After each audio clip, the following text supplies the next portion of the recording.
ప్రతిఘటన టీవీకి స్వాగతం. క్షణక్షణం మీకోసం. ఆ రోజు కాంగ్రెస్ నాయకుడు కోదండ రెడ్డి గారిని ఇంటి దగ్గర నుంచి అరెస్ట్ చేసి తీసుకెళ్లి అక్కడ మాల్లోనో ఎక్కడో స్టేషన్లో కూర్చోబెట్టారు. అసలు ఎందుకు అవసరం అవుతుంది ప్రజాభిప్రాయ సేకరణ అంటే? ప్రజలు తమ అంగీకారాన్ని కానీ తిరస్కారాన్ని కానీ ఓపెన్గా చెప్పడం కోసమే పెడతారు. అది క్వాసీ జ్యుడిషియల్ ప్రాసెస్ ఉంది. ఆ ప్రాసెస్ లో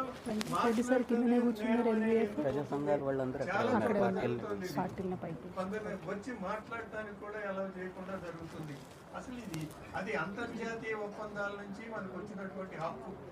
ఆ హక్కును కూడా ఈ ప్రభుత్వాలు నెరవనివ్వట్లేదు, వాటిని జరగనివ్వట్లేదు. అన్ని ప్రభుత్వాలు అదే పని వాళ్ళకి ఆ ప్రాజెక్టు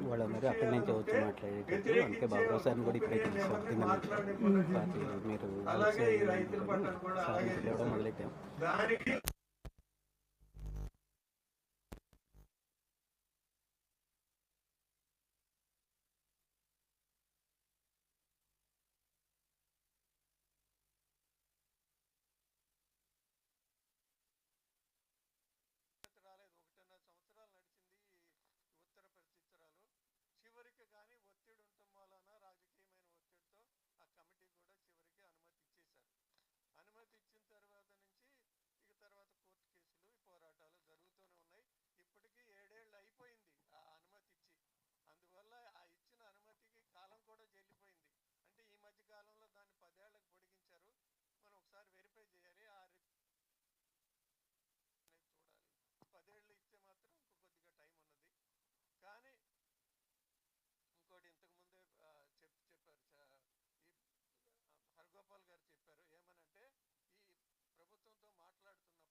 అది 5 దశలు అయ్యేసరికి అది చాలా 20-25% మాత్రమే ఫైనల్ కన్వర్షన్ వస్తుంది. మిగిలినంతా వ్యర్థంగానే వస్తుంది. వ్యర్థం లేని ఫార్మా పరిశ్రమ అనేది అసాధ్యమైన విషయం. అది అసాధ్యమైన విషయాన్ని మేము చేస్తామని చెప్తాం. అది ఇప్పుడు మనకి అక్కడ చూస్తున్న పిరామల్ ఇండస్ట్రీ ఉన్నది అక్కడ, దీని పక్కన దాని ఆ ఊరి పేరెంట్ గొప్ప గుర్తు రావట్లేదు.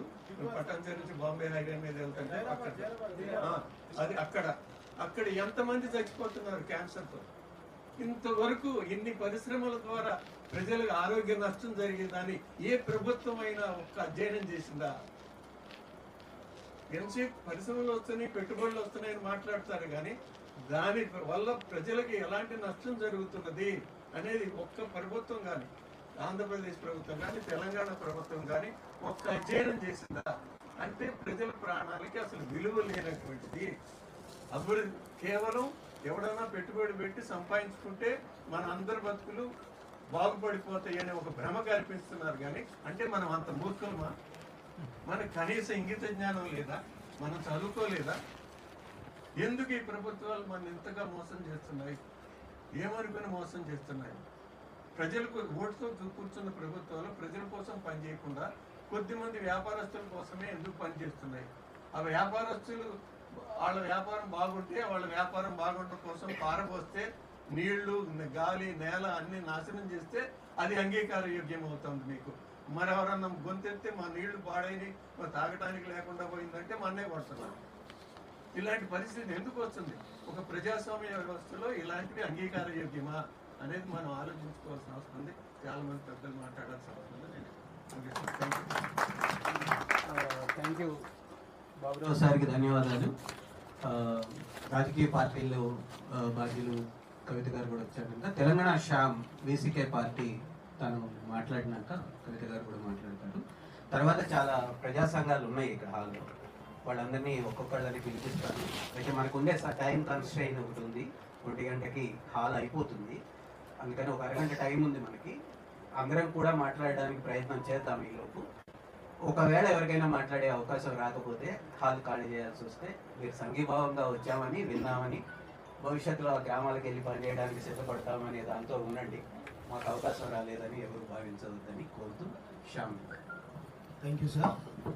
వేదిక పైన ఉన్నటువంటి వివిధ పార్టీల నాయకులకు, ముఖ్యంగా ఆరగోపాల్ సార్ గారికి, అదేవిధంగా జాగృతి అధ్యక్షురాలు కవితక్క గారికి, చాలామంది పార్టీ పెద్దలు అందరి పేర్లు నాకు తెలియదు, సామాజిక ఉద్యమకారులకు, మీడియా మిత్రులకు, వివిధ ప్రజా సంఘాల నాయకులకు, ముఖ్యంగా రైతులకు అందరికీ పేరు పేరున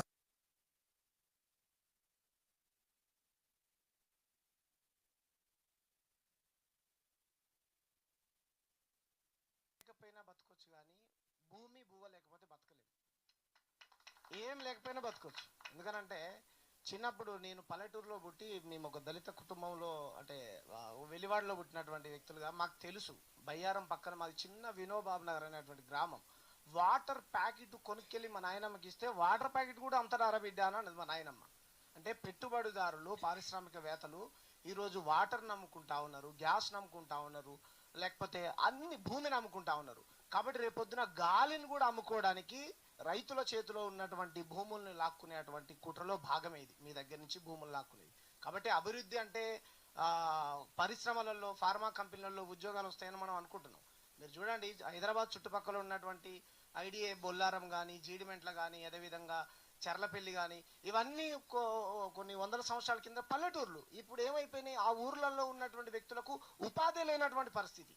ఎక్కడి నుంచో నార్త్ వాళ్ళు వచ్చి అక్కడ పెట్టుబడులు పెట్టి వాళ్ళే చేసుకునేటువంటి పరిస్థితి. కాబట్టి ఇక్కడ ఉన్నటువంటి రైతులు ఏదైతే పోరాటాన్ని చేపట్టారో మీకు సంపూర్ణంగా మా పార్టీ మద్దతుగా ఉంటుంది. చాలా విషయాలు మాట్లాడాలనుకున్నాను, పెద్దలు ఉన్నారు కాబట్టి మీరు ఎంత దాకానైనా కొట్లాడండి. మీ వెనకాల మా పార్టీ, పెద్ద పార్టీలు ఏమి ఉండవు, చిన్న పార్టీలే ఉంటాయి. అన్న చిన్న పార్టీలే పిలిచిందని చెప్పాడు, కానీ మాయే పెద్ద పార్టీలు అన్న, వాళ్ళే చిన్న పార్టీలు. BRS, BJP, Congress. ఒక ఆయనేమో క్యాప్సికమ్ బండించి కోట్ల సంపాదించిన అన్నాడు, ఇంకా ఆయనేమో మా నాయన కూడా పోలీస్ పట్టాలి, నేనే రైతు కుటుంబం అని. రేవంత్ రెడ్డి అయితే ఏకంగా మీరు వేసుకున్న కండ వేసుకునే ప్రచారం చేసిండు రాష్ట్రం అంతా. కాబట్టి ఆయన వీళ్ళంతా రైతు ద్రోహులు. మీ ఓట్లు కావాలా తప్ప మీ ప్రయోజనాలు, మీ భూములు వాళ్ళకి అక్కర్లేదు. మీరు ఎవరికైనా ఓటు వేసుకోండి, కానీ మీ భూములు మాత్రం దక్కించుకోండి. మేము రాజకీయాలు చేయడానికి రాలేదు, మీకోసం వచ్చాం. Thank you. జై భీమ్, జై తెలంగాణ, జై భారత్. Thank you Shyam. మాకు పెద్ద పార్టీలు, చిన్న పార్టీలు ఏమి లేవు. ప్రజల వెంట ఉండే పార్టీలు, ప్రజలకు వ్యతిరేకంగా ఉండే పార్టీలుగానే మేము గీత గీస్తాము. ఎవరు ప్రజలతో వెంట ఉంటే వాళ్ళందరినీ పిలుస్తాము, ఎవరు ప్రజా వ్యతిరేకంగా ఉంటే వాళ్ళని దూరం పెడతాము. సిపిఐ నుంచి కూడా మాట్లాడేసిన తర్వాత కవిత గారిని మాట్లాడిస్తాను. నరేంద్ర ప్రసాద్ వాస్తవానికి తను రైతు సంఘం నాయకుడిగా వచ్చాడు, సిపిఐ పార్టీ కంటే. సిపిఐ పార్టీ బాధ్యులు ఎవరు రాలేదు కనుక తనతో కూడా మాట్లాడించి ఒక పార్టీ అనుబంధ సంఘం కనుక మిగతా.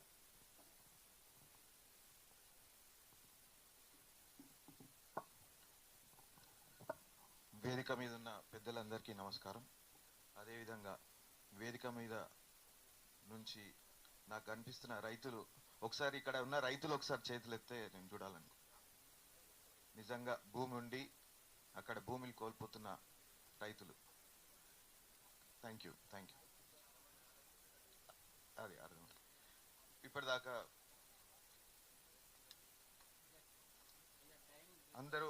అందరూ మాట్లాడారు. సో నేను ఒకటి స్ట్రైట్గా ఒక పాయింట్ అడుగుదాం అనుకుంటున్నాను. ఉత్పత్తి కారకం భూమి అయితే ఆ భూమిని మీ దగ్గర నుంచి తీసుకుందాం అనుకుంటున్నారు కదా. సో దాంట్లో అక్కడ కట్టబోయే కంపెనీలలో మీకు ఆథరైజ్డ్ క్యాపిటల్ షేర్స్ ఇస్తారా? మీకు ఆథరైజ్డ్ షేర్స్ ఏమని ఇస్తారా? ఆ కంపెనీ ఉన్నన్ని రోజులు, ఆ కంపెనీ ఎన్ని రోజులు ఉంటే అన్ని రోజులు అందులో వచ్చే లాభాలు మీకు ఏమైనా వస్తాయా? కరెక్ట్. మీకు ఒక 3 ఎగ్జాంపుల్ చెప్తాను.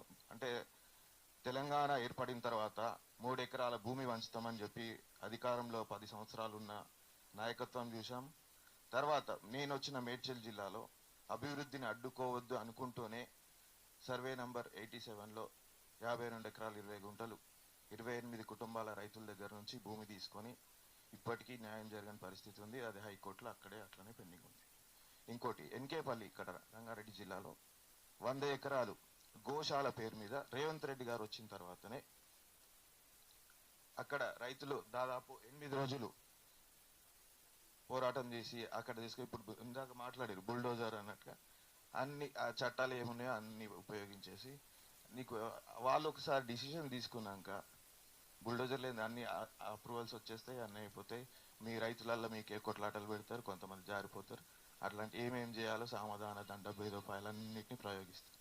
సో అక్కడ గుర్తుంచుకోవాల్సింది ఏంటంటే, తీసుకున్న భూములు రైతులు అక్కడ పండించే వ్యవసాయం చేసే రైతుల దగ్గర నుంచి తీసుకుంటే, వ్యవసాయం ఇంత 140 కోట్ల జనాభాకి మనం స్వేచ్ఛా వాణిజ్య ఒప్పందం పేరు మీద విదేశాల నుంచి దిగుమతి చేసుకునే పరిస్థితులల్లో మనం వ్యవసాయం మన రైతుకి మనకు నష్టాలు ఉన్నాయి, ఇవన్నీ సో ఇట్లా సంస్కరణలు చేసుకోవాలి అనే దాంట్లో మనం ప్రాజెక్టులు కట్టుకుంటున్నామని రైతుల నుంచి సన్నకారు రైతుల దగ్గర నుంచి భూములు తీసుకున్నాక ఇంకా వ్యవసాయం మనం మొత్తం అన్ని పైసలు ఇస్తే పైసలు తీసుకొని మన అకౌంట్లో పడ్డ పైసలతోటి మనం రేషన్ వస్తాయి, అట్లా సరిపోతాయా మనకి అది. సో నేను ఇక్కడ నుంచి చెప్పదలుచుకుంది ఏంటంటే, ఇంకొక ఎగ్జాంపుల్ మన దామగుండం దాదాపు 2000 ఎకరాలు. అక్కడ నేను ప్రత్యక్షంగా పాల్గొన్న ఉద్యమాలను మాత్రమే చెప్తున్నా, నేను మిగతా అవన్నీ చెప్పట్లేదు. సో అది కూడా central government national issue, national safety అని చెప్పేసి పర్యావరణానికి నష్టం కలిగించే విధంగా ఇప్పుడు మూసీ నది ఎక్కడైతే వస్తుందో అక్కడి నుంచి పుట్టి అక్కడి నుంచి వచ్చే నీళ్లను మనం తీసుకునే పరిస్థితి. సో అట్లాంటిది కూడా సెంట్రల్ డిఫెన్స్ ఇప్పుడు ఇక్కడ ఎక్కడి నుంచి ఆలోచించాలి, అసలు క్షేత్రస్థాయిలో ఉన్న మీ రైతులందరి దగ్గర నుంచి ఆలోచించాలా, లేకపోతే ట్రంప్ తోటి స్వేచ్ఛా వాణిజ్యం ఒప్పందం పెట్టుకొని మనం నీకు పర్మిషన్ ఇస్తే కానీ రష్యా నుంచి ఆయిల్ కొనే అక్కడి నుంచి ఆలోచించాలి, అసలు అర్థం కాని పరిస్థితి. సో రైతులు మీకు నష్టం జరుగుతుందని అనుకున్నప్పుడు ఖచ్చితంగా కొట్లాడాల్సిందే, చట్టబద్ధంగా న్యాయబద్ధంగా అందరిని కలుపుకొని ఐక్య వేదికలో చేసుకొని. ఇప్పుడు అన్నారు సార్, చిన్న పెద్ద పార్టీలు ఏం లేదు, ప్రజలతో ఎవరుంటారో వాళ్ళే మా పార్టీ. కానీ ఈ కాలంలో కూడా కమ్యూనిస్ట్ పార్టీ దేశంలో 100 సంవత్సరాలతో నేను పార్టీగా రాలేదు, తెలంగాణ రాష్ట్ర రైతు సంఘం ఏఐకేఎస్ ద్వారానే వచ్చినాను. మా ప్రతినిధులకు కూడా ఇన్ఫర్మేషన్, కాకపోతే ఎలక్షన్స్ ఇవన్నీ జరిగినాయి కాబట్టి అందుబాటులో లేరు. ఖచ్చితంగా సిపిఐ కూడా మద్దతు ఉంటుందని నేను తెలియజేస్తూ ఈ అవకాశం ఇచ్చినందుకు పెద్దలు మాట్లాడేది కాబట్టి ఐక్య పోరాటాలు వర్ధిల్లాలి. Thank you Narendra. కవిత గారిని మాట్లాడించే ముందు ఒక చిన్న వివరణ కూడా ఇవ్వాల్సి ఉంది. తెలంగాణలో ఇందాక చాలా పార్టీలు ఉన్నాయి, వాస్తవానికి వామపక్షాల్లో 9గా ఉన్నాయి, కానీ ఒక 4 పార్టీలని మేము పిలిచాము. ఒక కాన్షియస్గానే అనుకొని 3 పార్టీలని మేము పిలవలేదు, బీజేపీని, బీఆర్ఎస్ని, కాంగ్రెస్ని మేము పిలవలేదు. ఎందుకంటే ఈ మొత్తం సమస్యలో వాళ్ళు కీలకమైన భాగస్వాములుగా ఉన్నారు, పరిష్కారంలో కాదు సమస్యలో. కాబట్టి పరిష్కారం కోసం జరుగుతున్న మీటింగ్ కనుక పరిష్కారంలో ప్రజలెమ్మట ఉంటారు అనేటువంటి ఆశతో కొన్ని పార్టీలను ఎంచుకొని పిలిచినప్పుడు కవిత గారి పార్టీని కూడా పిలవాలా లేదా అనే చర్చ మా మధ్య వచ్చినప్పుడు, ఎందుకంటే 10 ఏళ్ళ అధికారంలో ఉన్న పార్టీలోనే తను ఉన్నారు, ఇప్పుడు కొత్తగా పార్టీ పెట్టారు, కానీ వాళ్ళు కూడా ఆ పాపాలు అన్నింటిలోనూ భాగస్వాములు అవుతారు కదా, మీరు వాళ్ళని ఎందుకు పిలుస్తున్నారనే ప్రశ్న కూడా మాకు వచ్చినప్పుడు మేము చాలా స్పష్టంగా ఏం చెప్పామంటే, ప్రస్తుతం పార్టీలు ప్రజల్లోకి వచ్చి పనిచేస్తున్నప్పుడు అధికారంలో లేవు, అధికారంలో తప్పులు చేశారు అనుకున్న పార్టీలని కాకుండా మిగతా ఎవరైనా సరే మేము ప్రజల సమస్యల మీద కొట్లాడతాము, పనిచేస్తామని అనుకుంటే మేము పిలుద్దాం అనుకుంటున్నాం. ఆ ఉద్దేశంతోనే పిలిచాము. కవిత గారు పాత తప్పులకి ఎంత బాధ్యత తీసుకుంటారు, ఎంత రిజెక్ట్ చేస్తారు అనేటువంటిది తాను తీసుకునే పొజిషన్స్ని బట్టి ఉంటుంది. రాబోయే కాలంలో ప్రజా ఉద్యమాల పట్ల తాను ఎట్లా ఉంటుంది అనే దాన్ని బట్టి కూడా ఉంటుంది. కాబట్టి మేము ఈసారి ఈ సమావేశానికి మాత్రం తప్పకుండా మిగతా ఈవెన్ రాజ్యాధికార పార్టీని కూడా పిలిచాము మేము, మా తీర్మార్మల్ అన్న వాళ్ళని, కన్న వాళ్ళు కూడా రాలేదు, విశారదన్ గారిని కూడా పిలిచాము, రాలేదు. కవిత గారు వచ్చినందుకు ధన్యవాదాలు తెలియజేస్తూ తనని మాట్లాడమని కోరుతున్నాను. థ్యాంక్ యూ అన్న. వేదిక మీద ఉన్నటువంటి గౌరవనీయులు మాట్లాడినటువంటి బీసీకే తెలంగాణ శ్యామ్ గారికి, సిపిఐ సిపిఐ నరేంద్ర ప్రసాద్ గారికి, ఆమ్ ఆద్మీ పార్టీ నుండి ఉన్న హేమా గారికి, పండ్ల వినయ్ కుమార్ గారు రాలేదు కదా, CPI new democracy sir Chalapathi Rao గారికి, అట్లనే ఈ మొత్తం కార్యక్రమాన్ని నిర్వహిస్తున్నటువంటి కన్నడి రవి గారికి, సరస్వతి కౌల గారికి, వేదిక ముందున్నటువంటి అన్న వెంకటరెడ్డి గారికి, ఇంకా అట్లా అనేక ప్రజా సంఘాల వాళ్ళందరూ కూడా ఉన్నారు. వారందరికీ కూడా పేరు పేరున హృదయపూర్వకంగా నమస్కారాలు. మరి వారందరికన్నా ఎక్కువ రైతన్నలు ఉన్నారు. రైతన్నలందరికీ కూడా హృదయపూర్వకంగా నమస్కారాలు తెలియజేస్తా ఉన్నాను. ఇవాళ ప్రశ్న ఏంది అని అంటే, ప్రభుత్వాలు నిజం చెప్తున్నాయా లేదా అనేటటువంటి ఆలోచన చేయాల్సిన అవసరం ఉంది. అది రైతుల సమస్య అని కాదు, పెన్షన్ల సమస్య అని కాదు, పిల్లల సమస్య అని కాదు. అసలు ప్రభుత్వాలు ఈ దేశం మొత్తంలో నిజం చెప్తున్నాయా లేదా అనేటటువంటిది మొదటి ప్రశ్న. ఉదాహరణకు ఇక్కడ ఇంతమంది మనం సమాజం పట్ల అవగాహన ఉన్నటువంటి వాళ్ళం, నిత్యం సమాజంలో ప్రభుత్వంలో జరుగుతున్నటువంటి అంశాలను అబ్జర్వ్ చేస్తూ దాని మీద ఏదో ఒక రకంగా స్పందించేటటువంటి హృదయము మేధస్సు ఉన్నటువంటి వాళ్ళం ఇక్కడ ఉన్నాం. కాబట్టి ఇవాళ మౌలికమైన ప్రశ్న ఏంటంటే, ప్రభుత్వాలు నిజం చెప్తున్నాయా లేదా. నిన్నగాక మొన్న ఒక క్యాబినెట్ సమావేశం జరిగింది మన రాష్ట్ర ప్రభుత్వానికి సంబంధించి. ఆ క్యాబినెట్ సమావేశంలో ఓపెన్గా గౌరవ ముఖ్యమంత్రి గారు, ఇది ఇన్సైడర్ ఇన్ఫర్మేషన్ చెప్తున్నాను నేను, గౌరవ ముఖ్యమంత్రి గారు ఇప్పటి నుండి ఈ రాష్ట్రంలో రైతులు పండించే పంటను కొనే పరిస్థితే లేదు, అన్ని కొనుగోలు ఆపండి అని చెప్పి ఆ వార్త బయటికి రాలే, మన పత్రికా మిత్రులు కూడా ఎవరు రాయలేదు. చెప్పి అదే క్యాబినెట్లో కమిటీ వేసి 3 మంత్రులతో, పెద్దలు తుమ్మల నాగేశ్వరరావు గారు, బట్టి విక్రమార్క గారు, ఇంకొకరు ఉత్తమ్ కుమార్ రెడ్డి గారు అనుకుంటా, వాళ్ళతోనూ కమిటీ వేసి. అయితే ఈ వార్త ఎక్కడ కూడా పత్రికలలో రాలేదు, క్యాబినెట్లో కూడా చెప్పలేదు. కొనుగోళ్ల మీద, రైతుల కొనుగోళ్ల మీద ఏం చేస్తారు వాళ్ళు చెప్పలేదు. కానీ ఈ లోపల ఏం జరిగింది, ప్రతి కుప్ప మీద ప్రతి జిల్లాలో ఎండవేడి తట్టుకోలేక రైతులు అదే కొనుగోలు కేంద్రాల్లో చనిపోతున్న ఘటనలు రోజు కూడా పేపర్లో చూసి మనందరం దుఃఖపడతా ఉన్నాం. కానీ ఏం చేస్తలేదు వాస్తవానికి. ఇట్లాంటి మీటింగ్లు పెట్టుకుంటున్నాం, సంతోషం, అట్లీస్ట్ మీటింగ్లన్నా పెట్టుకుంటున్నాం. తర్వాత ఏమైంది, ఇప్పుడు నిన్న సడన్గా ఒక వార్త వస్తుంది, ఈ 3 మంత్రుల కమిటీ ఈ సంవత్సరం మాత్రం కొనాలే అని చెప్పి నిర్ణయం తీసుకుంది, ప్రభుత్వానికి సూచన చేసింది. అంటే అసలు కొనుగోలు ఆపుతున్నారన్న విషయాన్ని కూడా ప్రభుత్వానికి, ప్రజలకు చెప్పే ఉద్దేశం లేదు. అన్ని రకాల కొనుగోలు ఆపుతున్నారు, అబద్ధం ఆడుతున్నారు డైరెక్ట్గా రైతులతో. కానీ అది రాసే దమ్ము ధైర్యం ఏ పత్రికలకు లేదు. ఇవాళ నేను ఎందుకు ఇది మాట్లాడుతూ ఉన్నా అంటే, ఇది ఒక్క రైతుల విషయంలో కాదు, నిన్న ఫీ రియంబర్స్మెంట్ విషయంలో కూడా అదే జరిగింది. కొత్త జీవో తీసుకొచ్చారు, జీవో 7 అని, పిల్లలకి ఇచ్చేటటువంటి ఫీజులు ఇయ్యము అని చెప్పి డైరెక్ట్గా పేరెంట్స్కి ఇస్తామని చెప్పి ఒక జీవో తెచ్చి, దాని మీద మనం అందరం సర్దుకొని తెలుసుకొని మాట్లాడే లోపలనే నిర్ణయాలు జరిగిపోతూ ఉన్నాయి. అంటే ఇవాళ రవెన్ ఒక మాట అన్నారు, ఒక వ్యక్తిని, ఒక పార్టీని పిలవాలన్నా వద్దా అనే డిస్కషన్లో అసలు ఎవరు ఏ రంగులో ఉన్నారో అర్థం కాని పరిస్థితి ఉన్నది రాష్ట్రం, వాస్తవంగా చెప్తూ. ఎందుకంటే కొన్ని పార్టీలు ప్రత్యక్షంగా ప్రభుత్వంలో అధికారంలో పంచుకొని ఉన్నటువంటి పార్టీలు ఉన్నాయి, వాళ్ళు ఒకే వేదిక మీద ఉంటున్నారు. ఈ పార్టీ అధికారంలోకి రావడానికి అనేక ప్రయత్నాలు చేసినటువంటి వ్యక్తులు, శక్తులు అందరూ కూడా ఇదే వేదికలో, ఏదో హాల్లో ఉన్నారు. బట్ జరుగుతున్నటువంటి ప్రాసెస్లో ప్రభుత్వాలు అబద్ధం చెప్తుంటే ఖచ్చితంగా మేల్కొని పోరాటం చేయాల్సినటువంటి అవసరం అయితే ఉన్నది.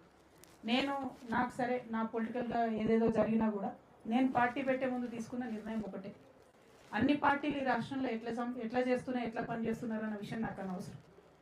నేనేం చేయాలనుకుంటున్నా, ప్రశ్నించాలి, పోరాడాలి, పరిష్కరించాలి. ప్రశ్నించడం, పోరాటం వరకే ఆగుతున్నాం, కానీ పరిష్కారం వెతకాలి. ఎట్లా వెతుకుతాం పరిష్కారం? మొన్న ఖమ్మం వెలుగుమట్లకు పోయినాం, మేము ప్రశ్నించినాం, పోరాటం చేసినాం, పరిష్కారం వచ్చేవరకు ఇండే కూర్చుంటాం రా అని కూర్చుంటే పరిష్కారం వచ్చింది. 3 మంత్రులు ఉన్నటువంటి జిల్లాలో కూడా ప్రభుత్వం దిగి వచ్చి అదే 3 మంత్రులతోని మేము దౌర్జన్యంగా 700 ఇళ్ళు కూలగొట్టినాం, కానీ అందులో 300 కట్టిస్తాం, ఇంకా 400లకు పరిష్కారం వెతుకుతామని ఒక 10 మెట్లు ప్రభుత్వం దిగొచ్చి. ఇక్కడ ఉన్న రైతన్నలందరితో కూడా నేను కోరేది ఒకటే, నాది ఉద్యమం బ్యాక్గ్రౌండ్ కాబట్టి నేను ఇట్లనే ఆలోచన చేస్తాను. ఎందుకంటే జిద్దు పట్టకపోతే వాడు వినడు మన మాట. మంచి మాట కిన్నే ప్రభుత్వాలు లేవు. మంచి మాట కిన్నే ప్రభుత్వాలు ఉంటే పోయిన ప్రభుత్వం, మళ్ళీ నేను భాగస్వామ్యం ఉన్న విషయం మీ అందరికీ కూడా తెలుసు. పోయిన ప్రభుత్వం ఏం చెప్పింది, నిస్సిగ్గుగా ఒక ప్రకటన చేసింది, 13,500 ఎకరాలను మేము అక్వైర్ చేసినామని చెప్పింది. కానీ వాస్తవానికి 3,500 ఎకరాలు మన కందుకూరు మండలంలో అసైన్మెంట్ ల్యాండ్ తీసుకున్నారు. అట్లనే ఇంకొక మండలంలో యాచారంలో 6,500 ఎకరాలు అసైన్మెంట్ ల్యాండ్ తీసుకున్నారు. కానీ పట్టా ల్యాండ్ ఇయ్యమని తెగేసి చెప్పి రైతులు ఆనాడే కోట్లకు పోయింది, ఆనాడే స్టేలు వచ్చినాయి, అవార్డుల మీద స్టే వచ్చింది, డిక్లరేషన్ మీద స్టే వచ్చింది, నోటిఫికేషన్ మీద కూడా స్టే వచ్చింది. అయినా సరే రిపీటెడ్గా అబద్ధాలు ఏం చెప్పినాయి ఆనాటి ప్రభుత్వం కూడా, 13,500 ఎకరాలకు మేము ఫార్మాసిటీ పెడుతున్నామని చెప్పారు. ఇప్పుడు వీళ్ళు ఏం చెప్తున్నారు? ఇప్పుడు వీళ్ళు అదే అబద్ధం కొనసాగిస్తున్నారు. నిన్న మన వాళ్ళందరూ కలిసినారు, సరస్వతి గారిని, మన రైతన్నలందరూ. వాళ్ళు ఏం చెప్తున్నారంటే, సరే మనం అంటే ఫ్యూచర్లో నేను ఇట్లా ఉండదలుచుకోలేదు కాబట్టి చెప్తున్నా మీకు. ఏమంటున్నారంటే, అంతకుముందు బీఆర్ఎస్ పార్టీ కనీసం కోర్ట్ స్టే ఉందంటే రాకపోతుండే పొలంలోకి. ఇప్పుడేమో వీళ్ళు కోర్ట్ స్టే ఉందన్న బేఖాతరు చేసి పొలంలోకి వస్తారు, గ్రీన్ఫీల్డ్ హైవే వేసుకుంటూ పోతూనే ఉన్నారు. కావేరియాలలో గ్రీన్ఫీల్డ్ హైవే మీద స్టే ఉందని చెప్తుంటే ఎల్ఎన్టీ కంపెనీ వాడు బాజాప్తా బలవంతం వచ్చి పనులు చేస్తుంది. అంటే ఒక దగ్గర మనం మౌనంగా ఉండిపోయినాం కాబట్టి ఇంకో దగ్గర ఇది జరుగుతుందనే విషయం అర్థమవుతుంది. నేను మాత్రం ఒక మాట మీ అందరితో చెప్పదలిచిన, ఆనాడు 13,000 ఎకరాలతో ప్రారంభమైనటువంటిది ఇవాళ 30,000 ఎకరాలు కూడా నేను అక్వైర్ చేస్తా అని చెప్పి ప్రభుత్వం చెప్పే ధైర్యం చేసుకున్నాను.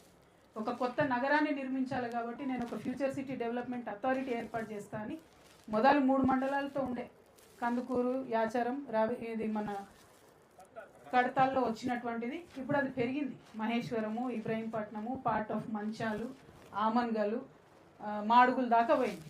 మొత్తం కలిపి 30,000 ఎకరాల భూమిని కూడా సేకరించాలనే ఉద్దేశం. ఓకే సరే సేకరిస్తాం, మీరు ఏదో డెవలప్మెంట్ చేస్తున్నారా అని అనుకుందాం ఒక మాట. మరి మా పేదోళ్ళకి ఎక్కడ ఉంది? అక్కడ ఎక్కడ చెప్తలేరు. ఎక్కడన్నా కనీసం మీరు ఇక్కడ ఇల్లు కట్టుకోవచ్చు, మీకు ఇక్కడ స్కూల్ కడతాము, ఇక్కడ కమ్యూనిటీ కడతాము, కొన్ని మీరు ఉన్న కాడ మీరు ఉండండి, మిమ్మల్ని డిస్టర్బ్ చేయకుండా ఇంకో కార్యక్రమం చేస్తామని చెప్తలేరు. ఏం చెప్తున్నారు? తీసుకొని బిట్లు చేసి ఈ కంపెనీకి ఇన్ని వందల ఎకరాలు ఇస్తాము, ఆ కంపెనీకి అన్ని వందల ఎకరాలు ఇస్తామని చెప్తున్నారు. అందులో మన భాగస్వామ్యం ఏంది? ఎన్ని ఉద్యోగాలు ఇస్తారు అంటే లేదు. ఇందాక పెద్దలు బాబురావు గారు మాట్లాడినట్టున్నారు. వారు ఏమన్నారు? ఎంత పొల్యూషన్ అవుతుందని చెప్తలేరు. ఇంకా దారుణం ఏంటంటే ఒకసారి మనందరం ఆలోచించాల్సింది, in the last 3 years 6 lakh crores MOUs చేసుకున్నాం మేమని చెప్పుకుంటూ వచ్చింది ప్రభుత్వం. అందుకని ఇక్కడ ఇంత ల్యాండ్ సేకరిస్తున్నామని చెప్పి 6 లక్షల కోట్ల MOUలు మనకు పెట్టుబడి వస్తుంది కాబట్టి సేకరించామని చెప్పారు. ఇంతవరకు ఒక్కటి కూడా ల్యాండ్ కాలేదు, ఇంతవరకు ఒక్క కంపెనీ కూడా ఓపెన్ కాలేదు.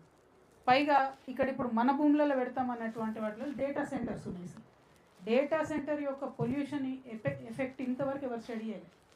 సౌండ్ వచ్చి పిట్టలు కూడా ఉండలేని పరిస్థితి ఉంది డేటా సెంటర్లని అమెరికా లాంటి దేశాలలో చెప్పి డేటా సెంటర్లను మూవ్ చేస్తున్నారు జనావాసాలకు దూరంగా. ఇప్పుడు ఇక్కడ రంగారెడ్డి రైతులు ఇందాక మాట్లాడుకుంటూ చెప్తున్నారు, పాలు మొత్తం కంప్లీట్గా హైదరాబాద్ సిటీ అంతా వచ్చే పాలంతా కూడా ఇప్పుడు ఇదే ఫ్యూచర్ సిటీ డెవలప్మెంట్ ఏరియాలకి వెళ్ళి వస్తాయి. మనకి ఎవరు ఉద్యోగం ఇవ్వలేదు కదా, మనమే పాలు పెంచుకుంటున్నాం, మనమే పాడిని పెంచుకుంటున్నాం, మనమే బతుకుతున్నాం. ఇప్పుడు వచ్చి ఉన్న బతుకు తెరువు తీసుకొని ఒక 8 లక్షలు ఇస్తాం నువ్వు అంటే ఏడుకోవాలి. అది కూడా ఆ 8 లక్షలు ఎన్ని రోజులు వస్తాయి? ఎంతోమంది రైతుల్ని మనం చూసినాం, భూమి కోల్పోయిన రైతులు మళ్ళీ జీవనాధారం లేకుండా ఎటు సెటిల్మెంట్ లేకుండా ఆగమైపోయిన పరిస్థితి. ఇవాళ మాత్రం ఈ రంగారెడ్డిలో పట్టా రైతులు ఎవరైతే ఉన్నారో వాళ్ళ జోలికి రావద్దని మాత్రం ప్రభుత్వాన్ని హెచ్చరిక చేస్తారు. ఎందుకంటే మీరు ముందే మాట ఇచ్చారు జీవో 31 రద్దు చేస్తామన్నారు, కానీ కంప్లీట్గా నీతి మాలి 2 నెలల తర్వాత ఇమీడియట్గా కోర్టులో ఇదే గవర్నమెంట్, ఇదే కాంగ్రెస్ గవర్నమెంట్ ఏం చెప్తుందంటే మేము జీవో 31 వెనక్కి తీసుకుంటలేము, యాజ్ ఇట్ ఈస్గా కొనసాగుతుంది ఫార్మసీ అని చెప్తారు. కానీ ముఖ్యమంత్రి గారు ఆ విషయం బయట చెప్పారు. నేను అందుకే అంటున్నా, ప్రభుత్వాలు అబద్ధాలు ఆడడం మానేస్తేనే కనీసం పరిష్కారం ఎత్తికేటటువంటి పరిస్థితి ఉంటుంది. అది దాచిపెట్టి ఫ్యూచర్ సిటీ అని చెప్తున్నారు ముఖ్యమంత్రి గారు. ఎందుకు చెప్తున్నారు? ఎందుకు అబద్ధాలు ఆడాలి? ఓపెన్గా నీ ప్రజలతో నువ్వు కమ్యూనికేషన్ చేసుకో, చెప్పు, సంజాయించు, మాట్లాడు, ఆల్టర్నేట్ ఏముందో చెప్పండి. ఇంకొక కంప్లైంట్ ఉంది సార్, ఇది చాలా ఘోరం. ఏంటంటే సెలెక్టివ్ డిస్క్రిమినేషన్, చాలా సెలెక్టివ్గా కొన్ని భూములు తీసుకున్నారు, కొన్ని ఇడిచిపెట్టి. దానికి బెస్ట్ ఎగ్జాంపుల్ మా కుర్మిద్ద గ్రామం. కుర్మిద్ద గ్రామంలో 1600 ఎకరాలు భూస్వాములు ఉంటే అవి పక్కన వదిలేసింది సార్. కానీ గిరిజనుల 350 ఎకరాలు మాత్రం తీసుకొని దాన్ని అట్లనే పెట్టుకున్నారు. సో ఖచ్చితంగా ఆ కుర్మిద్ద గ్రామంలో ఎవరైతే గిరిజనులు 58 రోజుల నుంచి దీక్ష శిబిరాలు నడుపుతూ ఉన్నారో వారికి ఖచ్చితంగా తెలంగాణ రక్షణ సేన మద్దతుగా ఉంటుందని చెప్పి నేను తెలియజేస్తూ ఉన్నాను. అవసరం సందర్భాన్ని బట్టి అక్కడికి కూడా రావడం జరుగుతుంది. కానీ నేను ఎక్కడికి వస్తా అన్నది కాదు, ఈ పోరాటం తొందరగా ముగియాలి, ప్రభుత్వం దిగి రావాలి, పట్టా భూముల జోలికి రావద్దనేది మాత్రం ఒక బలమైన స్టాండ్గా తీసుకుంటాను. నేను ఒకటే చెప్తున్నా, నా స్టాండ్ ఒకటే, ప్రశ్నించాలి, పోరాడాలి, పరిష్కరించాలి. మరి పరిష్కారానికి ఏం చేద్దామో చెప్పండి. అందరం పోయి ఆడనే భూములలో కూర్చుందామా? అందరం పోయి ముఖ్యమంత్రి ఇంట్లో కూర్చుందామా? అందరం పోయి సెక్రటేరియట్ దగ్గర కూర్చుందామా? మీరు చెప్పండి. మీరు ఏది చెప్తే ముఖ్యమంత్రి ఇంటికాడ కూర్చున్నా అరెస్ట్ చేస్తారా సాయంత్రం కాడ? ఏమన్నా కానంట మన భూములలో మనం కూర్చుందామా? మన పొలాల్లో మనం కూర్చుందామా? అంతేనా? పోయి ఆడ కూర్చున్నామంటే ఆడనే కూర్చున్నాయిగా పరిష్కారం అయ్యేంత వరకు. అట్లాంటి పోరాట రూపానికి మీరు సిద్ధమైతే మీతో పాటు కలిసి మీ అడుగులు అడుగేసిన అవ్వడానికి ఒక సోదరిగా నేను రెడీగా ఉన్నా. ఎందుకంటే ఇవి మొండి ప్రభుత్వాలు. అంటే మనం మొండిగా ఉండాలన్న విషయాన్ని దయచేసి గుర్తించి పోరాట రూపాన్ని డిజైన్ చేయండి. ఎందుకంటే మనం ఎన్ని మాట్లాడుకున్నా ఎన్ని చెప్పినా మా రవాణా లాంటి వాళ్ళు పాపం వాళ్ళ మేధస్సంతా కరగ తీసుకొని ఇంతమందిని జమ చేసినా కూడా పరిష్కారం 2.5 ఏళ్ళు దొరుకుతలేదు. కాబట్టి ఇక పోరాటమే శరణ్యం. నేను మాత్రం ఒక అడుగు ముందేయడానికి సిద్ధంగా ఉన్నా. నాతో పాటు ఇక్కడ విశారణ లేరు కానీ అన్న కూడా సిద్ధంగా ఉంటారు, వస్తున్నారట్న. అచ్చా సార్, తన మాట తనే చెప్తారైతే. కాకపోతే నేను మిమ్మల్ని కూడా రిక్వెస్ట్ చేస్తున్నాను అండి, మీరు పిలిచేటటువంటి పార్టీలందరినీ కూడా రేపు పొద్దున్న జవాబుదారి చేయండి దయచేసి.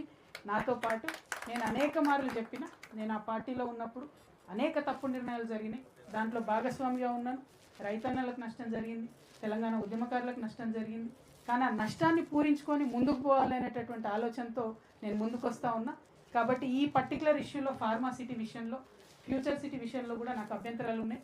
ఫ్యూచర్ సిటీ మీద అంత ఇన్వెస్ట్మెంట్ గవర్నమెంట్ చేస్తే హైదరాబాద్ సిటీ అన్నది కంప్లీట్గా డల్ అయిపోతుంది. ఇక్కడ విద్య, ఉద్యోగ, ఉపాధి అవకాశాలన్నీ కూడా దెబ్బతింటాయని చెప్పి నేను చాలా బలంగా నమ్ముతా ఉన్నాను. ఫ్యూచర్ సిటీ కాన్సెప్ట్ ఎందుకు పెట్టిండ్రు, ఎవరి కోసం పెట్టిండ్రు, మరి అక్కడ బుల్లెట్ ట్రైన్ వస్తుందన్న మిషతోని 30,000 ఎకరాలు అక్వైర్ చేస్తామని చెప్తున్నారు. కానీ బుల్లెట్ ట్రైన్ విషయంలో ఈ దేశంలో ఆల్రెడీ మనం దెబ్బతిని ఉన్నాం. పదే చెప్పారు బుల్లెట్ ట్రైన్ అని. అసలు దేశంలో ఎక్కడ ఇంతవరకు బుల్లెట్ ట్రైన్ అయితే రాలేదు, పోలేదు. మరి మన తెలంగాణలో వస్తుందని చెప్తున్నారు, అది కూడా మరి పెద్ద అబద్ధం అని చెప్పి నేను బలంగా నమ్ముతూ, మరి మీ రైతన్నలు మీరు డిసైడ్ చేయండి, తారీఖు పెట్టండి, ఈరోజు రా అని చెప్పండి. వస్తే ఇక పరిష్కారం అయ్యే వరకు మీతో పాటు నేను అక్కడే కూర్చుంటా అని చెప్పి ఈ సందర్భంగా తెలియజేస్తూ, పోరాటం తప్ప ఇంకొక మార్గం లేదు. పోరాటానికి ముందడిగేస్తేనే బెటర్. సభలు సమావేశాలతోనైతే దిగొచ్చే ప్రభుత్వం ఇది కాదు. Thank you. జై తెలంగాణ, జై జవాన్, జై కిసాన్, జై జవాన్. Thank you. జై తెలంగాణ. థ్యాంక్ యూ కల్వకుంట్ల కవిత గారికి. తప్పకుండా ప్రజలతో ఉండాలని, ప్రజల సమస్యలన్నీ తీసుకోవాలని. అయితే ఒక చిన్న క్లాసు, వ్యవసాయానికైనా పరిశ్రమలకైనా ఇతర సేవా రంగానికైనా భూమి చాలా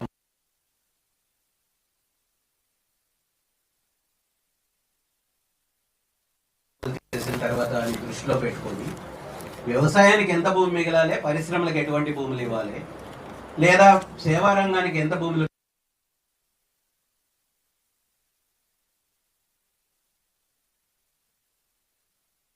కారాలని మేము కోరుకుంటున్నాం. ఎందుకంటే పట్టా భూములు తీసుకోకండి, అసైన్ భూముల్లో మీరు ఏమైనా చేసుకోండి అనేది కాకుండా అసలు భూమి ఎటువంటిది తీసుకోవాలి, ఎంత తీసుకోవాలి, ఏ సంస్థకి ఎంత ఇవ్వాలి, ఇలాంటిది రాజకీయ పార్టీలు తమ స్పష్టమైనటువంటి వైఖరిని కూడా ప్రకటించాల్సిన అవసరం ఉంది. 1.5 ఎకరాల భూమి ఉందని చెప్పుకుంటున్నాం, కానీ ఇప్పటికే ఒక 40-50 లక్షల ఎకరాల భూమి వ్యవసాయానికి పనికి రాకుండా పోయిన స్థితి ఉన్నది. 1 కోటి ఎకరాలలో 2 పంటలు మాత్రమే మిగిలిన అన్ని పంటల్ని దిగుమతి చేసుకుంటున్న పరిస్థితి ఉన్న నేపథ్యంలో పార్టీలు కూడా భూమి వినియోగ విధానం ఒకటి రాష్ట్రానికి అవసరము అనేటువంటి వాయిస్ కూడా చేయాలి. అప్పుడే చర్చ జరుగుతుంది. ఈ భూమిని తీసుకోవాలా వద్దా, ఎటువంటి భూమిని తీసుకోవాలి, ఎట్లా, ఎంత ఇవ్వాలి. ఒక పరిశ్రమ 200 ఎకరాలలో అమెజాన్ డేటా సెంటర్ ఎందుకు పెట్టాలి, లేదా అంబానీ కొడుకు వచ్చి ఇక్కడ అడవి ఎందుకు కట్టాలి అంటారని ఇట్లాంటి సమస్య ఉంది కనుక మన విశారదన్ గారు డాక్టర్ విశారదన్, నేను అదే రండి, మీరు వేదిక నేను అదే మీకోసం, మీరే నెక్స్ట్ రండి. అయితే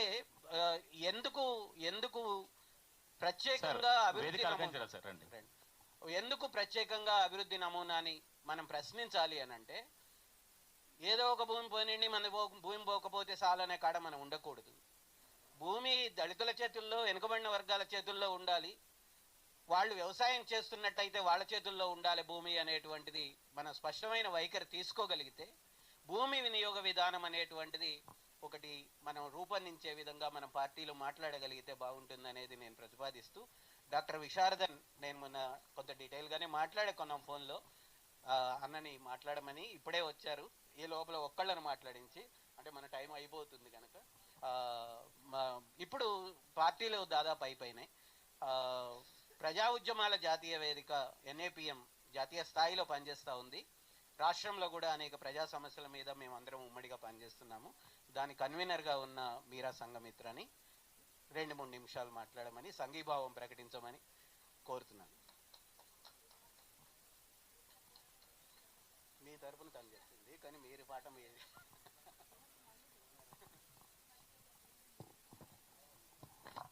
వేదిక మీద ఉన్న హర్గోపాల్ సార్, రవి అన్న, కవిత గారు, అన్ని పార్టీ పెద్దలకి, అధ్యక్షులకి, ఇక్కడున్న ప్రజా సంఘాల మిత్రులందరికీ, ముఖ్యంగా ఫార్మాసిటీ వ్యతిరేక పోరాట కమిటీ రైతులందరికీ, మా సరస్వతికి జిందాబాద్, జై భీమ్. అంటే చాలా అంశాలు చాలామంది ప్రస్తావించారు. 2-3 విషయాలు నేను క్లుప్తంగా చెప్పాలనుకుంటున్నాను. ఇందాక ఐ థింక్ హర్గోపాల్ సార్ కూడా అదే చెప్పారు. అసలు నిజమైన ప్రతిపక్షం అంటే ప్రజలు, రైతులే. దాదాపు అన్ని పార్టీలు మనం అంటే 2014 మోడీ ప్రభుత్వం వచ్చినప్పటి నుంచి అసలు 2013లో ఈ మొత్తం చట్టం, ఈ భూసేకరణ పునరావాస చట్టం కోసం పోరాడింది. చాలా పెద్ద ఎత్తు పోరాటం, దశాబ్దాల పాటు పోరాటాలు జరిగితేనే ఆ చట్టం వచ్చింది. అది ప్రజల పోరాటాల ఫలితం వల్ల వచ్చిన చట్టం. యూపీఏ ప్రభుత్వం అప్పుడు తీసుకొచ్చింది. కానీ అది వెంటనే రాగానే 2014లో ఆర్డినెన్స్ ద్వారా దాన్ని నీరుగార్చాలని బీజేపీ ప్రభుత్వం ట్రై చేసింది. మళ్ళీ ప్రజల పోరాటాలు చాలా జరిగి అది అసలు విఫలమైపోయింది. కానీ ఆ తర్వాత స్టేట్ లెవెల్లో అమెండ్మెంట్స్ చేయాలనేసి స్టేట్ లెవెల్లో చాలా వాళ్ళు ప్రయత్నించారు. సో అప్పుడున్న బీఆర్ఎస్ ప్రభుత్వము అది 2017లో వాళ్ళు దాన్ని నీరుగార్చారు. కానీ కాంగ్రెస్ అంటే ఒక ముచ్చట ఏంటంటే, రేవంత్ రెడ్డి గారు ఇటీవల ఒక మూసీకి సంబంధించిన ఒక మీటింగ్లో మాట్లాడుతూ, గత ప్రభుత్వం చేసిన అన్ని నిర్ణయాలకి మేము వ్యతిరేకం కాదు, కోట్ అండ్ కోట్ మంచి నిర్ణయాలు ఉంటే మేము దానికి సమర్థం అని ఆయన అంటున్నారు. అంటే 2017లో ఈ 13లో వచ్చిన చట్టం, ప్రజల పక్షాన ఉన్న చట్టాన్ని, నీరుగార్చిన చట్టానికి మేము సపోర్టివ్గా ఉంటాం అన్న విధంగానే ఆయన మాట్లాడుతున్నారు.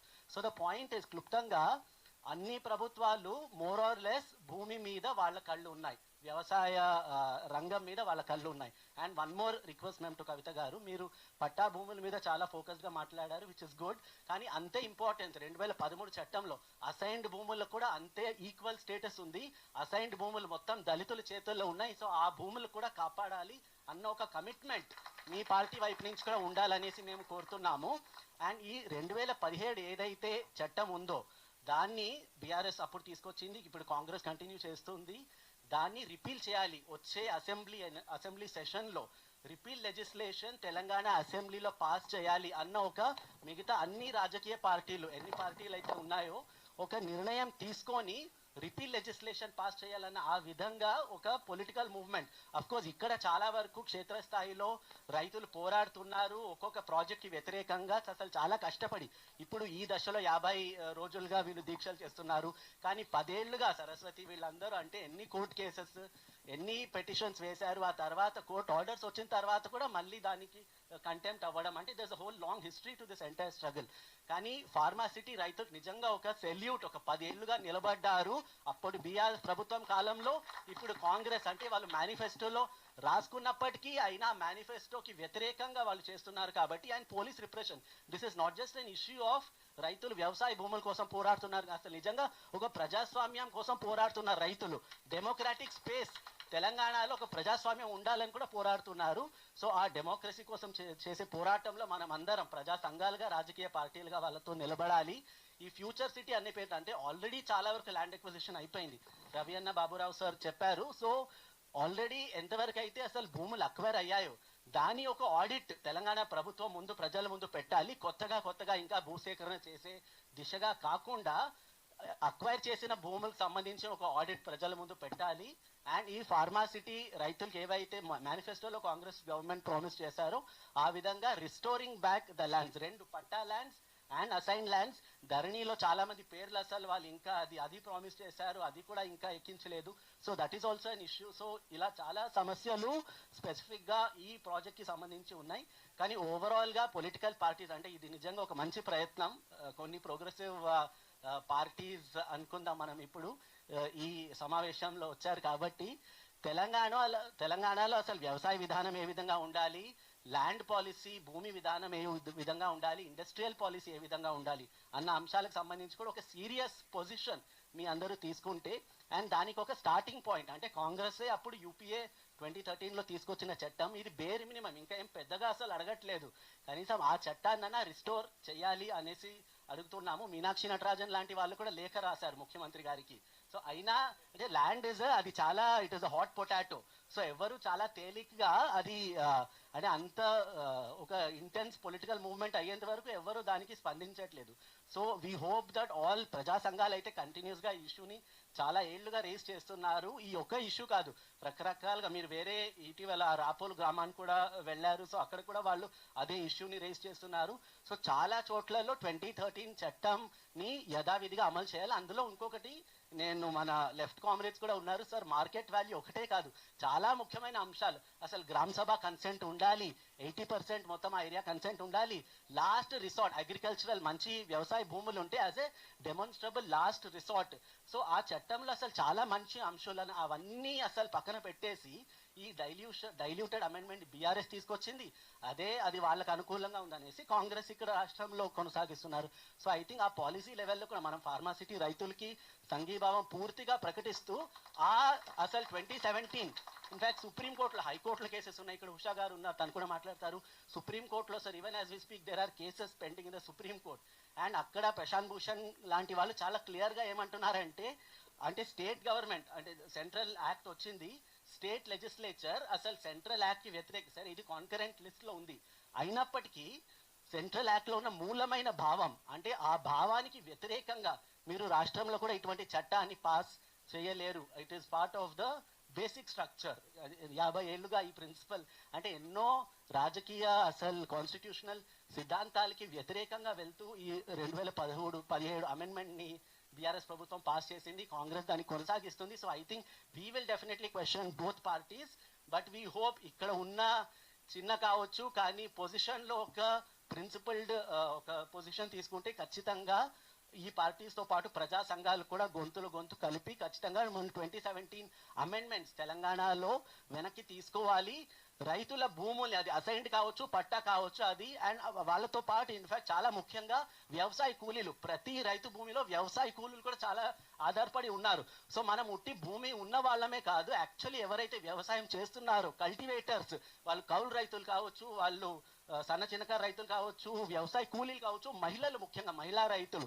ఇటీవల కూడా మా ఆశక్క వీళ్ళందరూ కూడా అక్కడ వెళ్ళారు. మహిళా రైతులు చాలా మంది ఇవాళ అంతమంది రాలేదేమో కానీ చాలా గట్టిగా అక్కడ భూమిలో నిలబడ్డారు. సో ఆ మహిళా రైతుల హక్కుల్ని కూడా మనం ఖచ్చితంగా గుర్తుపెట్టుకోవాలి అండ్ ఉమ్మడిగా ఈ పోరాటాన్ని ముందుకు తీసుకెళ్లాలని కోరుతున్నాం. జిందాబాద్. థ్యాంక్ యూ మీరా. మొదటి నుంచి ఈ ఉద్యమంలో భాగస్వామిగా మానవ హక్కుల వేదిక కూడా చాలా సందర్భాల్లో ఆ ప్రాంతానికి వెళ్ళింది. సంజీవ్ కానీ బాలరాజు కానీ ఎవరైనా ఒకళ్ళు, బాలరాజు అన్న, సంజీవ్ వెళ్ళినట్టున్నాడు, ఒక 2 నిమిషాలు సంఘీభావం తెలియజేయండి.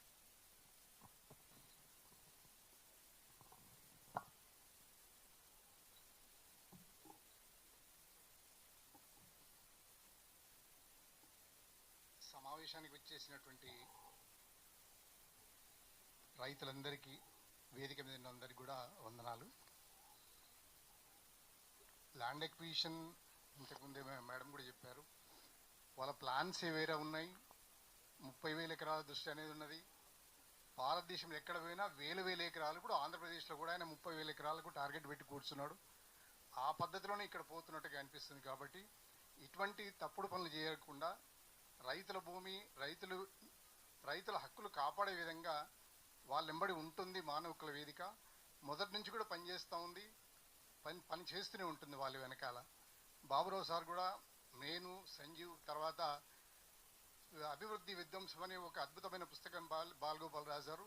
ప్రతి ఒక్కరు చదివి చూడండి. దాంట్లో అభివృద్ధిలో జరిగే విధ్వంసం, ఎవరు విధ్వంసానికి గురవుతున్నారు, ఎవరు ప్రయోజనాలు పొందుతున్నారు అనేది ఒక స్పష్టత ఉంది అందులో.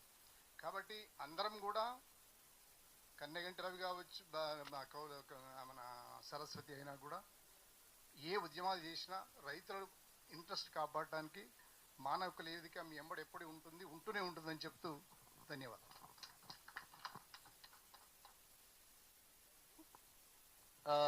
మహిళా రైతుల హక్కుల వేదిక ఉషా సీతాలక్ష్మి, ఆశ ఇద్దరు వచ్చారు. ఒకళ్ళు మాట్లాడండి. ఆశ ఒక్కళ్ళే, 2 నిమిషాలే, సంఘీభావం చెప్పే టైం ఇది. విశారదన్ మాట్లాడే ముందు మీరు.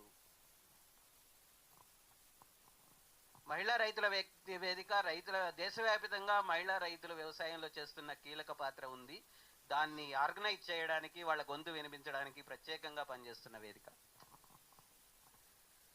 ముఖ్యంగా ఫార్మాసిటీ వ్యతిరేక పోరాట కమిటీలో ద్వారా అక్కడ పోరాటం కొనసాగిస్తూ ఇక్కడ వచ్చిన రైతులందరికీ ముందు అభినందనలు. సరస్వతి వాళ్ళతో పనిచేసిన వాళ్ళు, వేదిక మీద ఉన్న రాజకీయ పార్టీ ప్రతినిధులందరికీ. విస్తృతంగా మీరా చెప్పిన తర్వాత ఇంక పెద్దగా ఏం చెప్పడానికి లేదు. I just want to reiterate 2-3 విషయాలు తను చెప్పింది.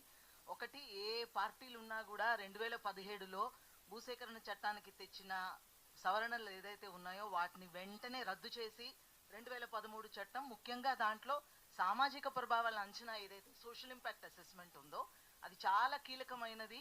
దాని ద్వారా ఒక ప్రాజెక్ట్ ద్వారా విస్తృతంగా ఎంతమంది ఏ విధంగా పోగొట్టుకుంటున్నారు, ప్రభావితం అవుతున్నారు అనేది తెలుసుకునే ఒక ప్రయత్నం అది.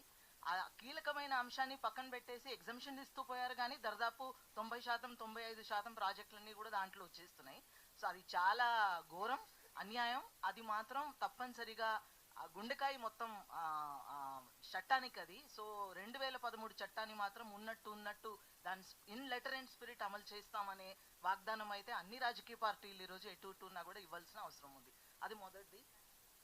అవును, మేనిఫెస్టోలో పెట్టారు బాగా. అంటే ఈరోజు నేను రెండోది చెప్పదలుచుకున్నది అది ఫార్మాసిటీలో జరిగిన మొత్తం అనుభవం కూడా ఏ పార్టీ విత్తనం వేసి ఏ పార్టీ పంట తీస్తుందో దానికి మొత్తం నిదర్శనం. నిజంగా ఇదంతా కూడా ఇట్ లేస్ బిఫోర్ అస్. మొత్తానికి ఏం జరుగుతుంది చాలా స్పష్టంగా అర్థమవుతున్నది ఏంటంటే ప్రస్తుతము రాజకీయ పార్టీ ఏదైతే ఉందో కాంగ్రెస్కి తన ఓన్ పార్టీ తెచ్చిన చట్టం మీద ఎంత గౌరవం ఉందో తెలుస్తుంది.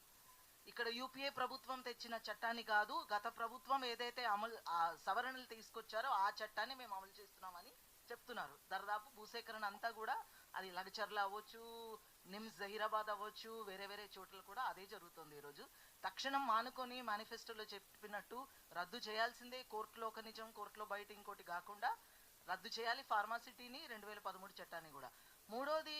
నాలుగోది ఇందాక రమణ మీరా అందరూ కూడా చెప్పారు, వ్యవసాయం కూడా అభివృద్ధే. మీదేదో అభివృద్ధి అవుతోంది అంటే ఇది మనం చూసాము. బెంగళూరులో ఎయిర్పోర్ట్ వ్యతిరేకంగా రైతులు పోరాడి ఎట్లయితే సాధించుకున్నారో, అంటే మొత్తం ఫ్రేమ్వర్క్లో కేవలము వ్యవసాయ భూమిని నమ్ముకొని బ్రతకడం కాకుండా అమ్ముకొని బ్రతకడంలోనే మేలుందన్నది చాలా బలంగా పాతుకుపోయింది. ఈరోజు వ్యవసాయం కూడా అభివృద్ధి అనేది ఇక్కడ ఇందాక మాట్లాడిన రైతులందరూ కూడా సొంతంగా కోళ్ల ఫామ్ అవ్వచ్చు, డైరీ ఫామ్ అవ్వచ్చు, వ్యవసాయం చేసుకుంటూ కొత్తగా బోడి తెచ్చి కంపెనీలు ఏం పెడతారు, దాని ద్వారా కొత్తగా ఏం ఉద్యోగాలు సృష్టిస్తారు. సో ఉన్న స్వయం ఉపాధి వ్యవసాయం చేసుకుంటూ బ్రతకడం, వ్యవసాయం ఈజ్ ఆల్సో డెవలప్మెంట్. దాన్ని ప్రయారిటైజ్ చేసే రాజకీయ పార్టీల పక్షాన్నే ఇక్కడ ఉన్న ప్రజలందరూ ఉండాలనేది చాలా బలంగా ఆ నినాదంగా ముందు రావాలి. అందుకే వ్యవసాయానికి కీలకమైన వనరు భూమి కాబట్టి భూ వినియోగ విధానము చాలా అనుసంధానంగా ఉండొచ్చు. కానీ పరిశ్రమ అభివృద్ధి ఎవరు వద్దనట్లేదు.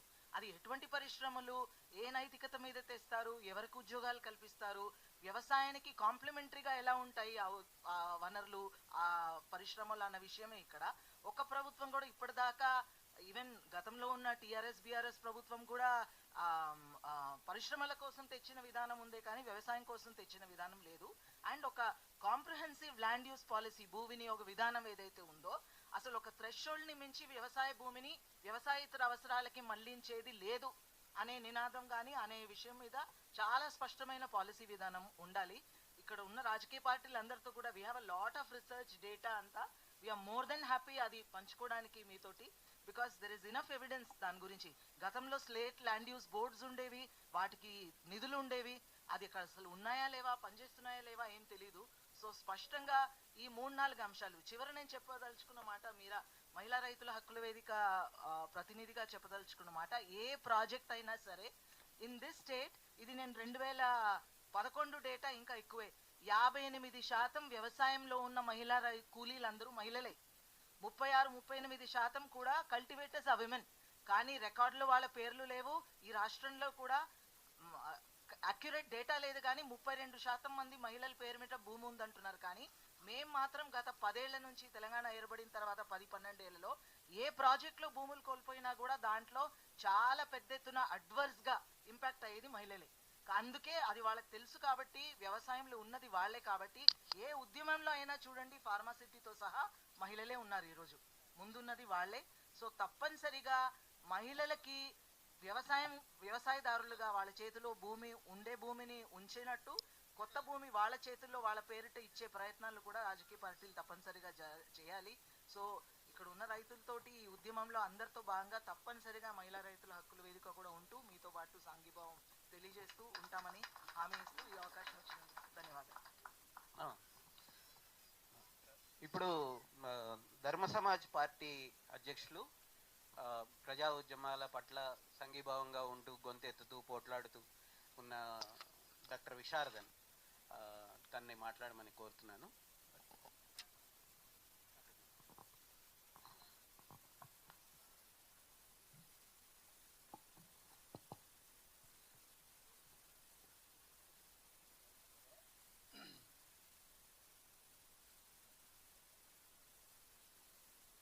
ఫార్మా సిటీ ప్రాంతంలో ఏం జరుగుతుంది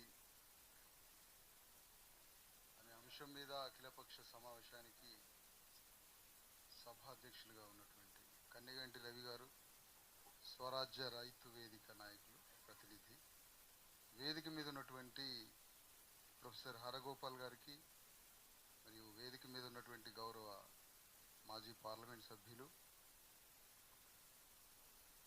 తెలంగాణ రక్షణ సేన పార్టీ అధ్యక్షులు గౌరవ శ్రీ కల్వకుంట్ల కవిత గారికి,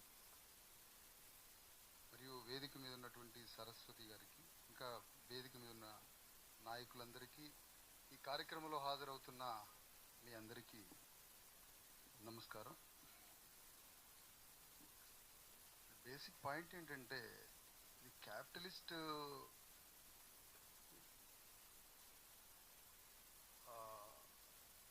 పెట్టుబడిదారి రాజ్యానికి ఒక అంతిమ రూపంలాగా కనిపిస్తూ ఉంది పరిస్థితి అంతా. ఎందుకంటే సరే, క్యాపిటలిజం అనే మీరు అంటూ ఉండొచ్చు, మాలాంటి వాళ్ళు వర్ణ క్యాపిటలిజం అంటూ ఉంటాం. ఈ వర్ణ క్యాపిటలిజం భారతదేశంలో అతి భయంకరంగా దాని విరాట్ స్వరూపం చూపిస్తున్న దానికి ఒక నిదర్శనంగా చాలా తెలివిగా, చురుకుదనంగా, యాక్టివ్గా పెట్టుబడిదారులకి అనుకూలంగా ప్రవర్తిస్తూ నేను మీ అందరికన్నా ముందున్నానని తెలంగాణ రాష్ట్ర ముఖ్యమంత్రి రేవంత్ రెడ్డి తెలంగాణ భూమిని మొత్తాన్ని దోచుకునే ఒక భూ కామాంధుడుగా అవతారం ఎత్తాడు ఈరోజు. ఎందుకంటే గతంలో ఉన్నటువంటి ప్రభుత్వాలు భూసేకరణ చట్టాన్ని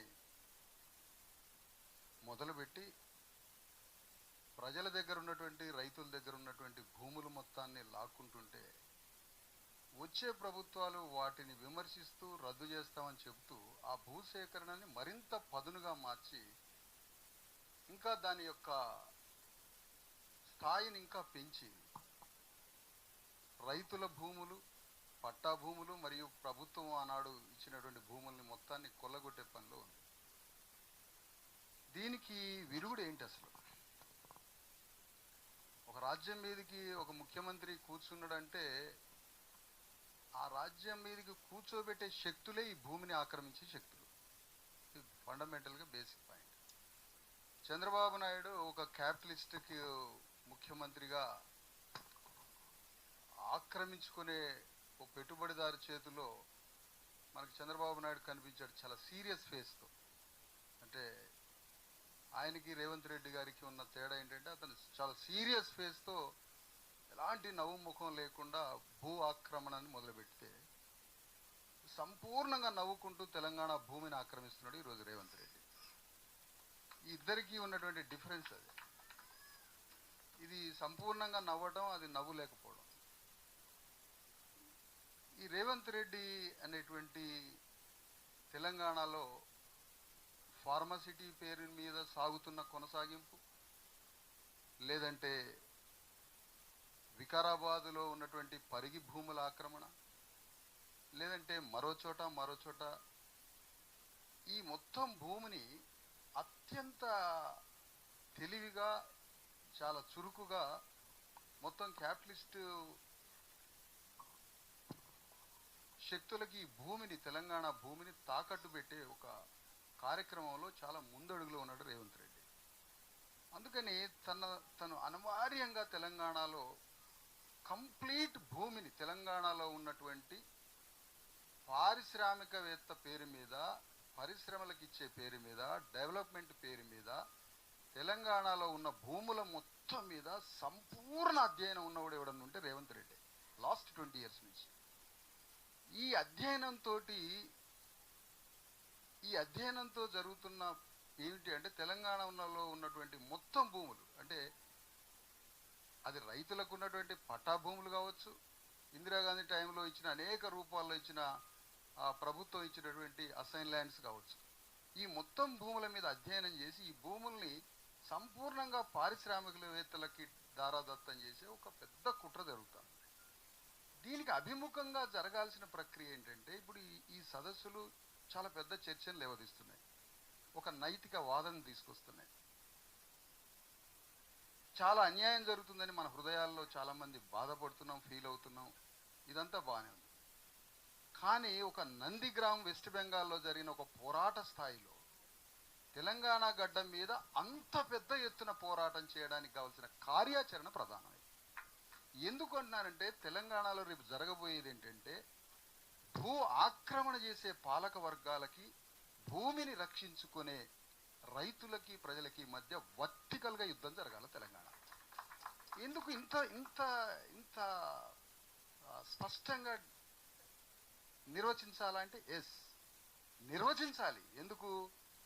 భారతదేశంలో ఎక్కడా లేని విధంగా అత్యవసరంగా ఏ రాష్ట్రంలో లేని విధంగా మొత్తం భూమిని ఇండస్ట్రియల్ పేరు మీద ఈ భూముల్ని పారిశ్రామికవేత్తలకి కట్టబెట్టే మొదటి వరుసలో ఉన్న ముఖ్యమంత్రి అతి స్మార్ట్ దోపిడీ దొంగ ఒక్క రేవంత్ రెడ్డి మాత్రమే ఇండియాలో.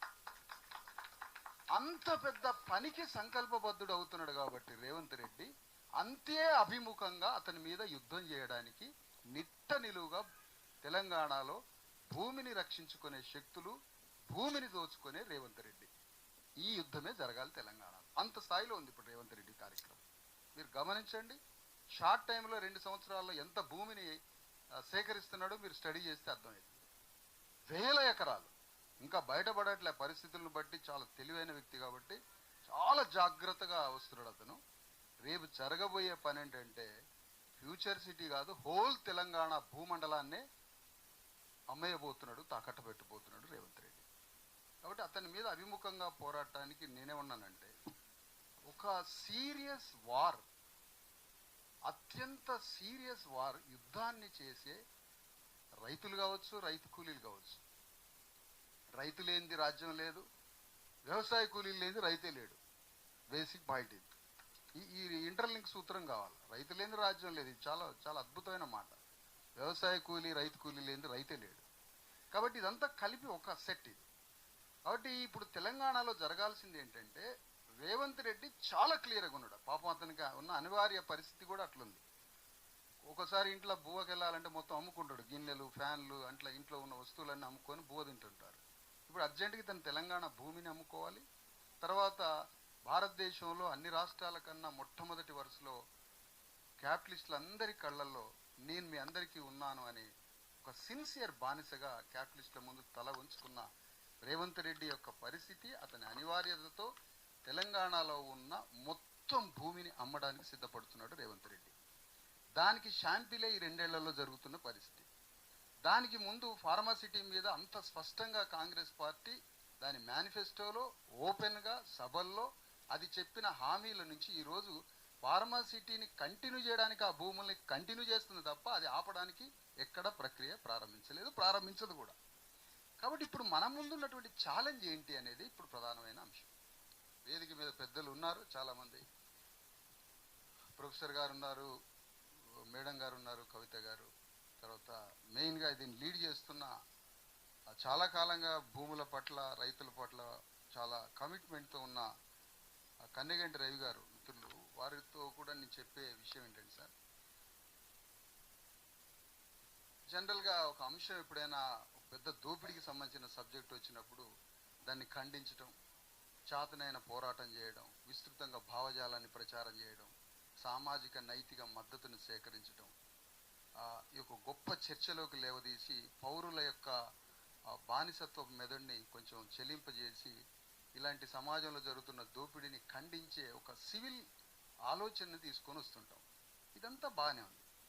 కానీ ప్రభుత్వాన్ని మెడలు వంచి ఆ చర్యల్ని రద్దు చేయించే విధంగా, వెనక్కి తీయించుకునే విధంగా ప్రభుత్వం భూముల్ని ఆక్రమించే ఆలోచనని చేసే విధంగా యుద్ధ కార్యాచరణ ఏదైనా ఉందా?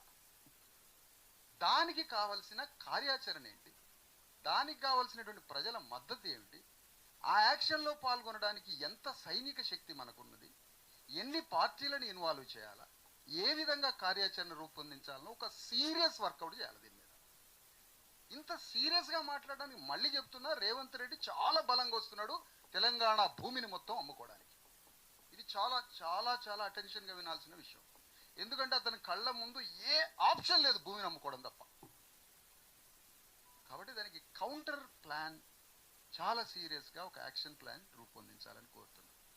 ఉదాహరణకి ఖమ్మంలో ఒక వెలుగుమట్ల భూముల్ని అత్యంత కిరాతకంగా ఈ భూకామందుల ముఠ ఏదైతే ఉందో, జనరల్గా భూకామందులు అనే వర్డ్ కొద్దిగా బాధాకరంగా ఉండొచ్చు, కానీ దాన్ని వెనక్కి తీసుకునే లేదు. భూదేవి మీద అత్యాచారం చేస్తున్న మొనగాడు రేవంత్ రెడ్డి. ఇంకా చెప్పాలంటే పదునుగా, ఎందుకంటే భూమిని అంత సెంటిమెంట్గా ఎమోషనల్గా మనం మాట్లాడుతూ ఉంటాం. ఎమోషనల్గా భూమి అనేది వ్యవసాయం డెవలప్మెంట్ కాదు కదా, ఆత్మగౌరవం భారతదేశంలో సెంటిమెంట్ కదా, హృదయానికి సెంటిమెంట్. కాబట్టి అలాంటి భూమి మీద అత్యాచారం చేస్తున్న ఈ ముఠ ఖమ్మంలో కావచ్చు, లేకపోతే వికారాబాద్ పరిగి చుట్టుపక్కల కావచ్చు, అక్కడ జరిగిన పరిస్థితి మీద కొన్ని నిర్ణయాలు తీసుకోవాల్సి వచ్చింది. ఎలాంటి నిర్ణయాలు? వెలుగుమట్టలో జరిగిన భూ పోరాటం ఒకసారి మీరు చూసే ఉంటారు. అంటే 3 రోజులు 24 గంటలు 3 days వేల మందితో యుద్ధం చేయడం. అది ఎంత దాకా యుద్ధం? ప్రభుత్వం కలెక్టర్ని అడ్డం పెట్టి, కలెక్టర్ ఏ ఒక్కడికి ఈ భూమి మీద హక్కు లేదు అని ఓపెన్గా ప్రకటించిన కలెక్టర్ మీద యుద్ధం చేస్తే 3 రోజుల తర్వాత అదే కలెక్టర్ 300 మందికి పట్టాలు ఇచ్చాడు. గౌరవనీయులు కవిత గారు మా పార్టీ నుంచి సంయుక్తంగా మరికొన్ని శక్తుల్ని కలిసి ఒక 3 రోజులు నిరంతరంగా ప్రభుత్వ గొంతు మీద కత్తి పెట్టి ఆ నిర్ణయం వెలువడేంత వరకు యుద్ధం కొనసాగించడం జరిగింది. మీరు అర్థం చేసుకోవాలి, విషయంలో ఉన్న పదును అర్థం చేసుకోండి దయచేసి. నేను ఇక్కడ ఎవరు క్యారెక్టర్స్ ఫైట్ చేశాననే దాని కాదు, ప్రభుత్వం మీద ఏమి జరిగి ఉంటే ఆ నిర్ణయం తీసుకుంది. వికారాబాద్ పరిగిలో మళ్ళీ అదే పోరాటం కొనసాగింపు. అక్కడేమో పట్టాలు, ఇక్కడేమో రైతులు, అక్కడేమో ఇళ్ల స్థలాలు, ఇక్కడేమో పరిగిలేనేమో రైతులై. అక్కడేం జరుగుతుంది? ఇప్పుడు పట్టాలు దోచుకున్నారు, రైతుల ప్రైవేట్ భూములు, గవర్నమెంట్ ఇచ్చిన అనేక రకాల 2000 ఎకరాల భూమిని సేకరించారు. భయపడుతున్నారు అక్కడ. ఇప్పుడు అక్కడ ప్రభుత్వం మళ్ళీ ఒక స్టెప్ దిగింది. ఎందుకు దిగింది? మొన్న మళ్ళీ పరిగి వికారాబాద్ పోయి ఒక పెద్ద పోరాటం మళ్ళీ చేయాల్సి వచ్చింది. ఆ పోరాటంతో ప్రభుత్వం ఏ నిర్ణయానికి వస్తుంది? ఇప్పుడు ప్రజెంట్ స్టేటస్ ఏంటంటే, ప్రభుత్వం ఇచ్చిన ఆనాడు ఇందిరాగాంధీ టైంలో ఇచ్చినటువంటి ఇనామ్ ల్యాండ్స్ మాత్రం తీసుకుంటాం, పట్టా ల్యాండ్స్ మాత్రం వదిలిపెడతామని చెప్పారు.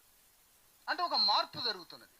కానీ మేమేమంటున్నామంటే, అసలు మాలాంటి ఒక దళిత్ బహుజన బీసీ ఎస్సీ ఎస్టీలకు సంబంధించిన వాడిని సార్ నేను, అంటే ఆ ఉద్యమాలను చేస్తున్నటువంటి. అందుకని ప్యూర్ క్యాపిటలిజం అనం, వర్ణ క్యాపిటలిజం అంటాం.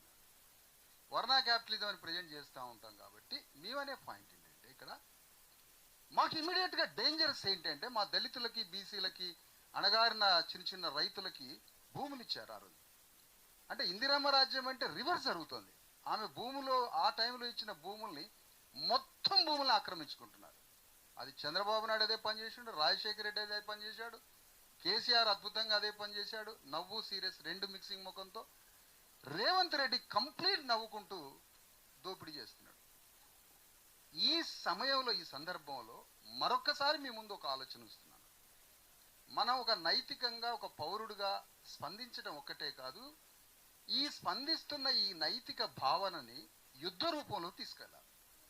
దానికి ఉదాహరణలు మీకు చూపించడం జరిగింది. ఒక నైతికంగా తెలంగాణలో, ఉమ్మడి ఆంధ్రప్రదేశ్లో భూముల్ని రక్షించుకునేటువంటి ఒక అద్భుతమైన భావజాలాన్ని చాలా సైంటిఫిక్గా కన్నెగంటి రవి గారు తీసుకొచ్చారు. తిరుగులేదు. దానిని యుద్ధ రూపంలో పెట్టడం తప్ప ఈ భూముల్ని రక్షించడానికి మరొక కార్యాచరణ లేదు. దానికి ఏం చేద్దామనేదే ఇప్పుడు మన ముందున్నటువంటి ఒక సీరియస్ ఎఫర్ట్. దానికి ఒక యాక్షన్ ప్లాన్ రూపొందించాలి. దాంట్లో మా పార్టీ, మా సంఘం ఇన్వాల్వ్ అవుతుంది. ఇన్వాల్వ్, మద్దతులు అనే మాటలు కాదు. ఈ భూముల్ని రక్షించుకోవడానికి తెలంగాణలో లక్షల ఎకరాలు బీసీ ఎస్సీ ఎస్టీలకు ఇచ్చారు భూములు. నిజాం టైంలో ఇనాం భూములు ఇచ్చారు. ఈ భూములన్నీ రక్షించుకునే ఒక పెద్ద బాధ్యత ఎస్సీ ఎస్టీ బీసీ పేద రైతుల మీద ఉన్నది. దాని తర్వాత పట్టా రైతులు గుంజుకుంటున్నారు. రైతుల విషయంలో అది ఏ క్యాస్ట్ అయినా కావచ్చు. రైతులు కూడా ఇమీడియట్గా ఈ వారిలో పాల్గొనాల్సినటువంటి అవసరం ఉంది. రేవంత్ రెడ్డి మాత్రం చాలా సీరియస్ కార్యాచరణతో కామెడీ ఫేస్తో వస్తున్నాడు. కాబట్టి అతన్ని ఎదుర్కోవడానికి, అతని మీద యుద్ధం చేయడానికి, అంతే సీరియస్ పోరాటాలని రూపకల్పన చేయడానికి ఇది నిరంతర కార్యాచరణని కొనసాగించాలని, దాంట్లో మా పార్టీ సైన్యంతో ఆ కార్యాచరణలో ఎంటర్ అయ్యి సమస్యని పరిష్కరించడానికి, ప్రభుత్వ నిర్ణయాల్ని వెనక్కి తీసుకునే స్థాయిలో మీతో కలిసి యుద్ధంలో పాల్గొనడానికి మేము సిద్ధమని మరొకసారి ప్రకటిస్తా ఉన్నాం. భూముల విషయంలో మాత్రం అరగోపాల్ గారు, ప్రొఫెసర్ అరగోపాల్ గారు చాలా సీరియస్గా రక్షించే ఆలోచన వారు కలిగి ఉన్నారు. వారి భావాలని, రవి గారి యొక్క ఆలోచనలని ఇవన్నీ కూడా ఆచరణాత్మక భౌతిక శక్తిగా మార్చడానికి చాలా సీరియస్ ఎఫర్ట్స్ స్టార్ట్ చేయాలని, దాంట్లో ఏ పార్టీలు కలిసి వస్తాయో చేయాలని. ఎందుకంటే యాక్చువల్గా దీని మీద తిరుగుబాటు చేస్తే రోజు ఒక నందిగ్రామం జరగాలి తెలంగాణలో. అలాంటి పనులు ఉన్నాయి. ఇప్పుడు అంత సీరియస్ ఫైట్ ఉంది ఇక్కడ. అంటే దీని మీద చాలా పెద్ద ఎత్తున పోరాడాలి. వెంకటరెడ్డి గారు కూడా ఉన్నారు. నమస్తే సార్. మనం అందరం ఈ యాక్షన్లో పాల్గొనాలి అని మీ అందరినీ కోరుకుంటూ అందరికీ సెలవు. నమస్తే. జై భారత రాజ్యం.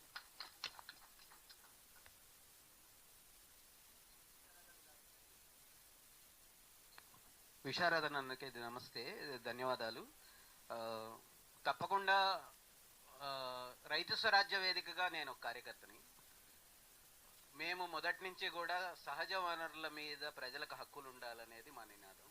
అది భూమి అయినా, నీళ్ళైనా, ఖనిజాలైనా ప్రజల హక్కుల్లో ఉండాలి, కార్పొరేట్లకు కాదు, కంపెనీలకు కాదు అనేది మా నినాదం. అట్లాగే మేము Telangana people's joint action committee professor Haragopal గారు కన్వీనర్గా ఏర్పాటు చేసినప్పుడు కూడా మేము నిర్ణయించుకున్నది, తెలంగాణ పోరాటం అంతా వనరుల రక్షణ కోసం పోరాటం ఉన్నది, పర్యావరణ రక్షణ కోసం కూడా పోరాటం ఉన్నది, జీవనోపాధుల రక్షణ కోసం పోరాటం ఉన్నది. దీన్ని ఏ ప్రభుత్వం వచ్చి దాన్ని ధ్వంసం చేయాలని చూసినా తప్పకుండా ప్రజల పక్షాన, ప్రజలతో ఉండి పోరాడాలనేటువంటిది కేవలం సంఘీభావం కాదు, భాగస్వాములం కావాలనేది కూడా టీపీజేఏసీగా మా నిర్ణయము. అందుకనే అటు రాపోలు, కాండ్లాపూర్ వెళ్ళినా, లేకపోతే ఇక్కడికి ఫార్మాసిటీ ఏరియాలోనైనా సీరియస్గా దీని మీద పరిశోధన చేస్తున్నది. లేదా మూసీ జన ఆందోళన ప్రకారం మా కార్యకర్తలందరూ కూడా, ప్రజా సంఘాలన్నీ కూడా సీరియస్గా పనిచేస్తున్నది కూడా భూమి మీద, నీళ్ల మీద, ఖనిజాల మీద, అడవుల మీద ప్రజలకే హక్కులు ఉండాలి అనేటువంటిది మా నినాదంగా ఉంది కనుక అది కూడా అట్టడుగున్న వర్గాల ప్రజల జీవనోపాధుల రక్షణ, భూముల సహజ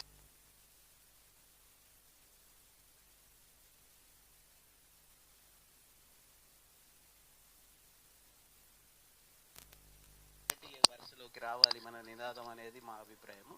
అందుకనే తను అన్నట్టుగా పార్టీల యొక్క పరిస్థితుల్లో కొన్ని సందర్భాల్లో పార్టీలు ప్రతిపక్షంలో ఉన్నప్పుడు ఒకటి, అధికార పక్షంలో ఉన్నప్పుడు ఒక రకంగా మాట్లాడడం ఒక సమస్యగా మారింది తెలంగాణలో. ప్రతిపక్షంలో ఉన్నప్పుడు కూడా వాళ్ళు అనుకున్న వాటిని తప్ప ఒక కీలకమైనటువంటి అభివృద్ధి నమూనా మీద చర్చకి, ఇటువంటి సమస్యల మీద వాటికి రాకుండా ఇప్పుడు మేము చూసాం కొన్ని పార్టీలు అసలు మేము పిలిచినా రాలేదు. ఆ పార్టీలు ఆలోచించుకోవాలి ఎందుకు రాలేదు, ఎందుకు రాలేకపోయామనేటువంటిది మేము ఈ వేదిక మీద నుంచి కూడా విజ్ఞప్తి చేస్తున్నాం. విశారదను ప్రతిపాదించినట్టుగా భూమి కోసం యుద్ధమే జరగాల్సిన అవసరం ఉంది తెలంగాణలో. అది రైతుల పక్షాన జరగాల్సి ఉంది, వ్యవసాయ కూలీల పక్షాన జరగాల్సి ఉంది, గ్రామీణ ప్రజల పక్షాన జరగాల్సి ఉంది, చెంచుల పక్షాన జరగాల్సి ఉంది, ఆదివాసీల పక్షాన జరగాల్సింది ఉంది. ఈ అన్నిటినీ మనం కోడేసేటువంటి ఒక ప్రణాళికని మళ్ళీ కూర్చొని చాలా సీరియస్గా రూపొందించుకుందామని, దాంట్లో రైతు స్వరాజ్య వేదికగా, టీపీజేఏసీగా తప్పకుండా మేము అందరం భాగస్వాములం అవుతామని తెలియజేస్తూ, హాల్ మీటింగ్ టైం అయితే అయిపోయింది కనుక వచ్చిన వాళ్ళని ఊరికనే ధన్యవాదాలు చెప్పడానికి నేను ఇక్కడ పేర్లు ప్రస్తావిస్తున్నాను. ఎన్ వేణుగోపాల్ వీక్షణ ఎడిటర్ వచ్చి వెళ్ళారు, హెచ్ఆర్ఎఫ్ నుంచి మిత్రులు వచ్చారు, రైతు స్వరాజ్య వేదిక విశాఖకిరణ్ అట్లా వచ్చారు, అట్లాగే ప్రొఫెసర్ వినాయక్ రెడ్డి గారు టీఎస్డిఎఫ్ బాధ్యులు వచ్చారు, డాక్టర్ విజయ్, డాక్టర్ వన్మాల వాళ్ళు కూడా ఇక్కడ మీటింగ్కి వచ్చారు, అట్లాగే పసునూరు రవీందర్ రచయిత, కవి, తను కూడా ఈ మీటింగ్లో పాల్గొన్నారు. అట్లాగే ఇంకా చాలామంది సామాజిక కార్యకర్తలు ఈ మీటింగ్కి వచ్చారు. వాళ్ళందరూకి ధన్యవాదాలు తెలియజేస్తూ, రాబోయే కాలంలో మా ప్రతిపాదన ఇంకోటి కూడా ఉంది. ఇటువంటి మీటింగే ఆచారంలో కానీ, ఫార్మాసిటీ కురిమిద్దలో కానీ ఒకటి పెద్దది రైతులందరితోనూ జరిపి అక్కడే మనం ఆ పోరాటాన్ని కేంద్రీకృతం చేయడానికి ప్రయత్నం చేద్దాము. ఎక్కడో చోట ఒక గడ్డ, మనం నిలబడే గడ్డ ఉండాలి, అది రాపోలకైనా మళ్ళీ ఉత్సాహాన్ని ఇస్తుంది అనేటువంటి తెలియజేస్తూ ఈ సమావేశం ప్రకటించడానికి అవుట్ ఆఫ్ థ్యాంక్స్ చెప్పమని కవి సరస్వతిని కోరు. ఓట్ ఆఫ్ థ్యాంక్స్ కంటే ముందు మా వాళ్ళ ఒక చిన్న రిక్వెస్ట్ అండి. మా అది గతంలో రేవంత్ రెడ్డి గారు ఏం మాట్లాడారు, ఇప్పుడు ఏం మాట్లాడుతున్నారు, అది ఒక ఇది ఉంది. రాజీవ్ రణవేరి రైతు రణవేరిలో మా రైతునే అంతకుముందు ఆయన పెద్ద ఆయన ఇవాళ రాలేకపోయారు. ఆయన అప్పుడు ఆ పాదయాత్రలో ఉద్వేగంతో ఆయనను పట్టుకుని ఏడ్చాడు. ఆ పోస్టర్ రేవంత్ రెడ్డి గారు సీఎం అవ్వడానికి పనికొచ్చింది. ఈరోజు ఆయన కలుస్తానంటే కనీసం చీతు అని ఎక్కడో దూరంగా ఉన్నారు. మేము చెప్పాం ఎలక్షన్ ముందు, గెలిచిన తర్వాత పరిస్థితులు ఇట్లా ఉన్నాయండి. పట్టా రైతుని పట్టుకోబోతున్నారు మా ఏసీపీ గారు. ఇంకోటి ఇక్కడ కింద ఈ పెద్ద మనుషులంతా మా ఏరియాలో తిరిగి పాదయాత్రలు చేసినటువంటి ఫోటోలు దయచేసి మీడియా మిత్రులందరూ కూడా ఒకసారి చూడాలని మా వాళ్ళు కోరుతున్నారు. అందరికీ కూడా పేరు పేరున ధన్యవాదాలు. చాలా పెద్ద ఎత్తున మాకు సంఘీభావం తెలవడానికి ఇంతమంది వచ్చారు. మా రైతులకు కూడా జోష్ వచ్చింది. ఖచ్చితంగా ఇంకా చాలామంది రాలేకపోయారు. ఇప్పుడు వరి కోతల సమయము, అందరూ కూడా బిజీగా గారికి, చలపతి సుదర్శన్ గారికి, తెలంగాణ శ్యామ్ గారికి, రవి కనగండి గారికి, నరేందర్ గారికి, విశారదన్ గారు సమయం తీసుకుని వచ్చారు. చాలా అందరూ కూడా చాలా మంచి మాటలు, మాకు ఎంతో ఏమంటారు కొంత హోప్ అనేది వచ్చింది. ఖచ్చితంగా మీరందరూ మా ప్రాంతానికి రావాలని కోరుకుంటున్నాము. ఏదైనా ఒక పెద్ద కార్యక్రమం తీసుకుందాం. ధన్యవాదాలండి. Thank you very much. జై హింద్, జై భారత్.